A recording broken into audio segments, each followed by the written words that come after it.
नमस्कार. मालिकेच्या आजच्या भागामध्ये आपल्याला पाहायला मिळणार आहे की भूमीच्या हातामध्ये आता आकाशच्या नावाचा चुडा भरलेला आहे.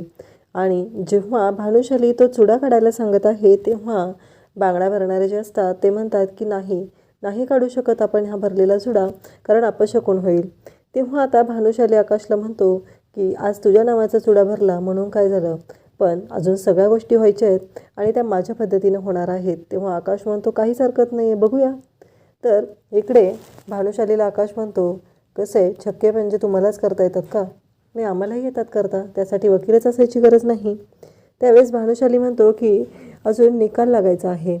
तेव्हा आकाश म्हणतो निकाल देणारा जज आहे आणि तो वरती बसला आहे, तुम्ही फक्त तुमची बाजू मांडायचं काम करायचं आहे, निकाल तर जज देणार आहे. आकाश असं जेव्हा बोलतो तेव्हा भानुशालीला खूप राग येतो आणि भानुशाली तिथून निघून जातो. त्यानंतर आपल्याला पाहायला मिळतं इकडे रागिनी आलेली असते आणि रागिनीला भानुशाली म्हणत असतो, हे सगळं काय होतं आहे, तुमच्या लक्षात येतं आहे का? अहो कशामुळे हे सगळं, कशासाठी तुम्ही एकतर इथे एकत्र लग्न करण्याचा निर्णय घेतला आणि हे सगळं काय होऊन चाललेलं आहे. तेव्हा भानुशालीला रागिनी म्हणते, अहो त्यात काय एवढं, सगळं आपल्या मनाप्रमाणे होतं आहे ना, मग कशाला काळजी करताय तुम्ही. इकडे भूमी हातात जो चुडा भरलेला असतो त्या चुड्याकडे पाहत असते. ती म्हणत असते, खरंच किती नाजूक बांगड्या आहेत, किती छान आहेत या बांगड्या, असं ती म्हणत असते. आणि त्याचवेळी ती म्हणते की मी थांबवू शकले असते हा चुडा भरताना, पण मला नाही वाटलं. तेवढ्यात मानसी तिथं आलेले असते आणि मानसी म्हणत असते, ताई अगं तू थांबवायला हवं होतंस ना, पण तू थांबवलं नाहीस, नक्की का असं केलंस, असं मानसी विचारत असते. तेव्हा भूमी मात्र शांतच बसते. भूमी म्हणते, तसं नाही गं, आता त्यांनी सांगितलं ना की त्या बांगड्या काढल्या तर अपशकुन होईल, मग कशा काढणार सांग बरं. त्यावेळेस मानसी म्हणते की ताई एक गोष्ट लक्षात ठेव, आता तुझ्या मनात जो गोंधळ चालू आहे तो तुला सॉल्व करायचा आहे, कारण तुला काय वाटते हे तुला ठरवायचं आहे, नाहीतर गोष्टी खूप अवघड होतील. आणि आता वेळ खूप कमी राहिलेला आहे. इकडे आजी हळद कुटत असतात तेव्हा त्यांना आठवत असतं की आकाशच्या नावाचा चुडा भूमीच्या हातात कसा भरला गेला आणि त्या एकट्याच गालातल्या गालात हसत असतात. तेव्हा मात्र आपल्याला पाहायला मिळतं इकडे रागिनी येते आणि रागिनी म्हणते की आई काय झालं. तेव्हा आजी म्हणतात की अगं काही नाही गं, भूमीच्या हातात आकाशच्या नावाचा चुडा भरला गेला ना, म्हणून हसू येतं आहे त्या गोष्टीचं. आजी असं म्हणतात. तेव्हा रागिनी म्हणते, हो ना गं, कारण रागिनी हे सगळं खोटं वागत असते आणि तिचं असं म्हणणं असतं की ती जे काही करत आहे ते खूपच चांगल्या पद्धतीनं असतं तिचं, आणि ती जे करते ते आकाशसाठीच करते. तिच्या मनात जे काळं आहे ते तिनं अजिबातच कोणाला अजून दाखवलेलं नाही आणि तिला वाटत आहे की हे सगळं आपण आकाशसाठी करतो आहे असा दिखावा करायचा. तेवढ्यात भूमीचा फोन तिथे वाजत असतो आणि भूमीचा फोन घेऊन रागिनी बाजूला जाते, कारण त्याच्यावरती हवालदार जाधव यांचा फोन आलेला असतो. आणि इकडे हा फोन कशासाठी आला आहे हा प्रश्न इकडे रागिनीला पडलेला असतो. तर फोन उचलल्यानंतर तिला कळतं की हा जो फोन आलेला आहे तो राजाराम यांना काहीतरी आठवलेला आहे आणि त्यांना बोलायचं आहे, यासाठी हा फोन आलेला आहे. त्यावरती लगेचच रागिनी म्हणते की मी भूमीची आई बोलते, मी तिला तुमचा निरोप देते, ती येऊन भेटेल त्यांना. इकडे मानसीने साडी आणलेली असते आणि भूमीला सांगितलेलं असतं की ही साडी भाऊजींनी तुझ्यासाठी आणली, म्हणजे महाजनांनी आणली, कसे हळदीला माहेरची साडी नेसायची असते ना, म्हणून असं सांगितलं जातं. तेव्हा भूमी म्हणते हो चालेल. त्यानंतर तिथे लगेचच पौर्णिमा येते आणि म्हणते की हे बघ भूमीताई, आत्ता तुझ्या हातामध्ये आकाशच्या नावाचा जो चुडा भरला गेलेला आहे ते मला सगळं पटतंय, पण आता उद्या लग्न आहे, उद्या हळद आहे, त्यामुळं काही झालं तरी हळद तरी भानुशाली सरांच्या नावाची तुला लागली पाहिजे, एवढं लक्षात ठेव. आणि त्यांनी असं सांगितलं आहे की ही जी साडी त्यांनी दिली आहे ना ती तुला नेसावी लागेल. तेव्हा भूमी म्हणते, अगं पण हळदीला तर माहेरची साडी नेसली जाते ना, मग त्यांची साडी का नेसायची. तेव्हा पौर्णिमा म्हणते, अगं त्यांना दुखावतेच कशाला, बघितलंस ना तू आता काय झालेलं आहे ते, परत त्यांना वाईट वाटलं तर, असं पौर्णिमा बोलत असते. आणि लगेचच मग भूमी ती साडी घेते आणि त्यानंतर आपल्याला पाहायला मिळतं की इकडे रागिनीचं बोलणं चालू असतं. रागिनीला खरं तर भीती वाटायला लागलेली असते, जर एकदा का भूमी आणि राजारामची भेट झाली तर नक्कीच भूमी त्यांच्याबद्दल बोलून काहीतरी क्लू काढेल आणि ते आपल्या खूपच अंगलट येणार आहे याची खात्री रागिनीला असते. त्यामुळं रागिनी चांगलीच घाबरलेली असते. रागिनीचं असं म्हणणं असतं की काही झालं तरी राजारामची आणि भूमीची भेट झाली नाही पाहिजे, नाहीतर त्यांच्या जामिनासाठी ही भूमी असे प्रयत्न करेल की पुन्हा मला हे सगळं घडवून आणणं खूप अवघड जाणार आहे. आणि लगेचच रागिणीने त्या मोबाईलमधील नंबरही डिलीट केलेला असतो, का तर भूमीला नंतर कळू नये की तिच्या फोनवर कोणाचा फोन आलेला आहे. हे सगळं रागिणीचं कारस्थान चालू असतं. इकडे भूमी आता जिना उतरून खाली येत असते. लगेचच मानसी आकाशकडे जाते आणि म्हणते, काय झालं? तेव्हा आकाश सांगू लागतो, अगं मानसी, मला कळतच नाही मी कोणाशी बोलू. माझ्या मनात ना एक वेगळाच कल्लोळ माजलेला आहे. मला कळतच नाही आहे. भूमी ऐकते. हे पाहून त्या दोघांचं बोलणं सुरू असतं. तेव्हा मानसी म्हणते की बोला ना भाऊजी, तुम्ही बिनधास्तपणे माझ्याशी बोलू शकता, काहीच प्रॉब्लेम नाही आहे. तेव्हा आकाश म्हणतो, अगं आता इथे मानसी बरोबर इथे माझं वेदांगीबरोबर लग्न ठरलेलं आहे, पण मला जरा पण वाटत नाही आहे वेदांगीबद्दलच्या मनात फिलिंग यायला पाहिजेत ना, ते फिलिंगच माझ्या मनात येत नाहीत. तेव्हा मानसी म्हणते, काय बोलताय भाऊजी? तेव्हा इकडे आकाश सांगतो की एक तिसरी व्यक्ती आहे, त्या व्यक्तीबद्दल माझ्या मनात भावना आहेत, मला त्या व्यक्तीशीच लग्न करावं वाटतंय. आकाश जेव्हा असं बोलतो तेव्हा मानसी म्हणते, खरंच? तेव्हा आकाश म्हणतो की हो भाऊजी. आकाश म्हणतो की हो मानसी, मला तसंच वाटतंय, मला कळत नाही आहे की नक्की काय करायचं.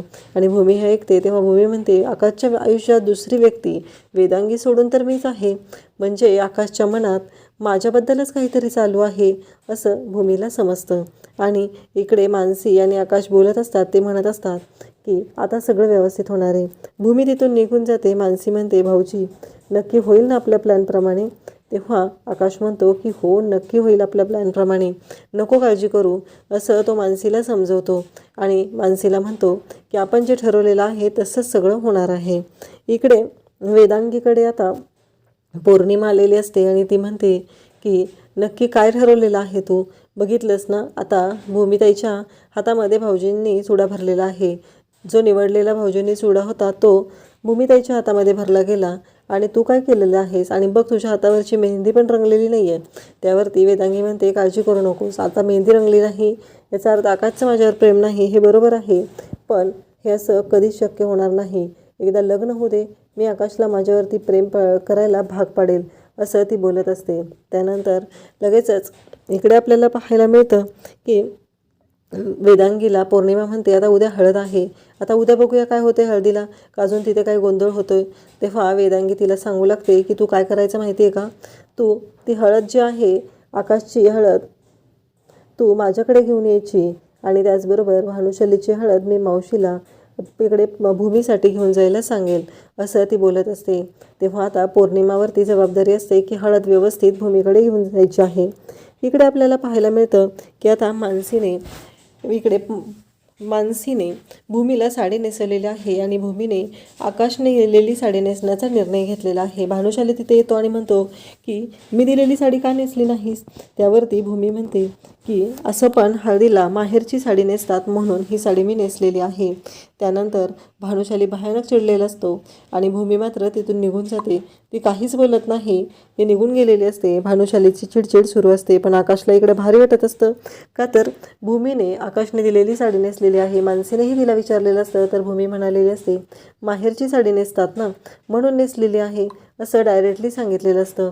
त्यानंतर आपल्याला पाहायला मिळतं की इकडे रागिणी येते आणि भानुशालीला म्हणू लागते की अहो शांत व्हा, एवढी चिडचिड नका करू, काही गरज नाही आहे एवढी चिडचिड करायची, तुम्ही शांत व्हा, असं सांगत असते. परंतु इकडे आपल्याला पाहायला मिळतं की भानुशालीची खूप चिडचिड झालेली असते. काल चुड्याचं झालेलं आहे, आज साडीचं झालेलं आहे, आता हळद लागताना तरी नीट लागली पाहिजे. तेव्हा इकडे रागिणी म्हणते की असंही माहेरची साडी नेसली जाते, तुम्ही एवढा विचार का करताय? सोडून द्या ना, ज्या गोष्टी आपल्याला आपल्या मनाप्रमाणे व्हायला हव्या आहेत त्या झाल्या की सगळं व्यवस्थित होईल, असं भानुशालीला रागिणी सांगत असते. इकडे भूमी मात्र शांतपणे बसलेली असते. तिला आकाशने दिलेली साडी ती नेसलेली असते आणि शांत राहायचं तिनं ठरवलेलं असतं. त्यानंतर आपल्याला पाहायला मिळतं की आता हळद लावायची असते. हळदीसाठी बसलेले असतात. आकाश मात्र भूमीकडे एकटक पाहत असतो आणि भूमीच्या अंगावरती त्याने दिलेली साडी आहे, याचाच अर्थ भूमीच्या मनातल्या भावना जाग्या होत चाललेल्या आहेत. इकडे भूमीचे बाबाही पाहत आहेत, त्यांनाही खूप राग आलेला आहे. त्यावेळेस रागिणी म्हणते की आता भूमीच्या घरचे आणि आकाशच्या घरचे सगळे आहेत, पण भानुशाली आणि वेदांगी यांच्या घरचे कोणी नाही, त्यामुळं आपणच त्यांच्या दोघांना हळद लावायची आहे, त्यांच्या घरचं व्हायचं आहे. त्यावेळेस इकडे भूमी पण आकाशकडे पाहत असते. भानुशाली मात्र रागानेच भूमीकडे पाहत असतो. तर रागिणी आजींना म्हणते की आई, औक्षण करायला घेतेस ना? मग आजी येते, आकाशचं औक्षण करते, त्यानंतर भानुशालीचं औक्षण करते आणि आता आजी हळद लावायला घेते. आजीला काही करून आकाशची उष्टी हळद ही भूमीला लावायची आहे. भूमीला आकाशच्या आयुष्यात आणायचं आहे. बिचाऱ्या आजीला असं वाटतं की रागिणीने हा सगळा लग्नाचा जो घाट घातलेला आहे तो आकाशसाठीच घातलेला आहे. पण हे सगळं रागिणी मुद्दाम करत आहे, कारण एकदा का आकाशचं लग्न हे वेदांगीसोबत झालं की सगळी प्रॉपर्टी बळकावणं तिच्यासाठी खूप सोपं होणार आहे. त्यानंतर भूमीचे बाबा येतात हळद लावायला. त्यांना खूप वाईट वाटत असतं, पण भानुशालीला हळद लावताना त्यांच्या चेहऱ्यावरती जराही तो आनंद दिसत नाही. परंतु या उलट आकाशला हळद लावताना ते खूप खुश असतात. त्यानंतर आपल्याला पाहायला मिळतं की आता मानसी हळद लावते आणि मानसी हळदीचं भांडं हातात घेणार असते, तर पौर्णिमा तिथे येते आणि पौर्णिमा ते हळदीचं भांडं स्वतःच्या हातात घेते आणि म्हणते मी घेऊन जाते. तर भानुशालीची हळद रागिणीने घेतलेली असते आणि आकाशची हळद आहे ती इकडे पौर्णिमाने घेतलेली असते. आकाश म्हणतो काही करून आता माझी उष्टी हळद ही भूमीला लागली पाहिजे आणि तो देव्याईकडे प्रार्थना करू लागतो. तर इकडे आजींनाही तेच वाटत असतं, परंतु आता आकाशला कळलेलं असतं की आपल्या हातात काहीच नाही, आता काही करून आपल्याला वेगळं काहीतरी घडलं पाहिजे. आणि इकडे पौर्णिमा खूप आनंदात ती हळद घेऊन चाललेली असते. त्याचवेळी आपल्याला पाहायला मिळतं की आई योगेश्वरी आकाश आणि भूमीच्या हाकेला धावून येते आणि जोरजोरात तिथे वाजवत येतात. ते म्हणजे प्रशांत आणि ते दोघंजण जोरात वाजवत आलेले असतात. त्या आवाजाने इकडे पौर्णिमाच्या हातातलं हळदीचं भांडं खाली पडतं. त्या एका पाटाला तिने धडकलेली असते, ते भांडं खाली पडलेलं असतं. सगळेजण पाहत असतात. इकडे आकाशची उष्टी हळद ही खाली पडलेली आहे. या गोष्टीचा आनंद सगळ्यांना झालेला असतो.